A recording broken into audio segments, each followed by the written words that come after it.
Newsmax and Dominion Voting Systems reached a $67 million settlement agreement over allegedly false statements that were made on the network by Trump allies Sidney Powell and Mike Lindell.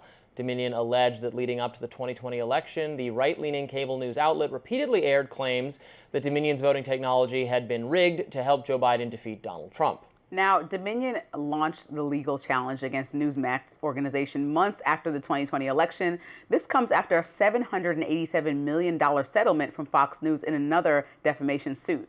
The Newsmax deal marks one of the last remaining Dominion defamation suits that Dominion filed. Now, in an August 15th filing, Newsmax paid $27 million that day, and the remainder is to be paid by 2027. Conservative media personality Joe Oltmann reacted on X, posting, quote, "This is unfortunate, settles because of a rotted judiciary and the inability for the judge to let evidence be presented. Mr. President, it's time for arrests and it's time for the charges to end. We need justice, and that includes putting a stop to the rotted, corrupt leftist judges."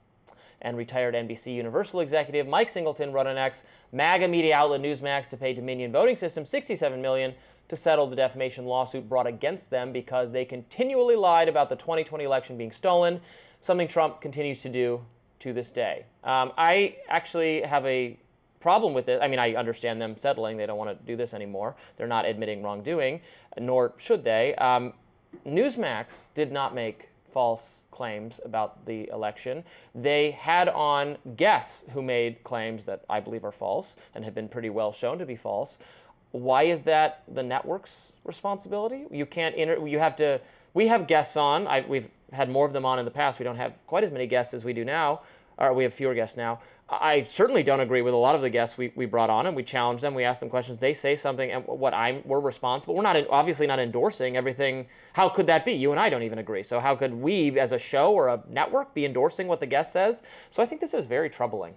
Yeah, I think it could potentially open Pandora's box, but I also think it's important to look at that moment and remember that at the helm of all things was President Trump, who still is the crux of the whole problem, not admitting that the election was not stolen, right? There was nothing wrong with the voting machines, and there was such a perpetuated lie that you had people, whether or not they were to their own devices and storming the Capitol and hurting police officers and doing everything that is the antithesis of what the Republican Party used to stand for, at least. So I don't understand why everyone's not on the same page about why perpetuating this lie that's caused so much harm, literally, wouldn't be an issue. Sue Mike Lindell, sue Sidney Powell, fine. But why sue a company that just... Well, it's not like you have a guest on once and then somebody says the wrong thing once. If you have somebody in perpetuity continuing to say that these machines are, faulty and that's the reason why the election was rigged or stolen, I mean, at some point it's going to be a correction, right? Like when you watch other shows on air, maybe they're corrected, maybe they're not, maybe they're corrected the next day when they bring it up in the script. But if they continue to come on, you're almost allowing a platform and intentionally platforming people that are lying and causing ruckus and also causing violence. That literally one thing led to the other. So I think it should be condemned in some way, especially when you have a news organization that's trying to provide real information to people that are actually believing and intaking it, and then also incentivized to do something about it or stand up, whether it's protest or actually riot. This is what happened. Or a bloated journalism. I don't know how the same liberals who say that Trump suing 60 Minutes or George Stephanopoulos for making false claims about him, they say that that's a blow to the First Amendment. But what this isn't. This is... He can sue George Stephanopoulos. That was never my issue. My issue was that he sued CBS for a breath of air in an interview. Okay, that was unnecessary. Well, Dominion Voting Systems sued Newsmax for something, not even a Newsmax employee, but a guest on the program said that was wrong. That seems like an even much more serious threat to journalism. Well, what Kamala's breath surely didn't lead to destruction in our Capitol. But what? Denying the election led to destruction in our Capitol. And so I think when you connect all those dots, sue that again. Sue. I have no problem. Sue all these guests. Defamation. Sue Sidney Powell and whoever else.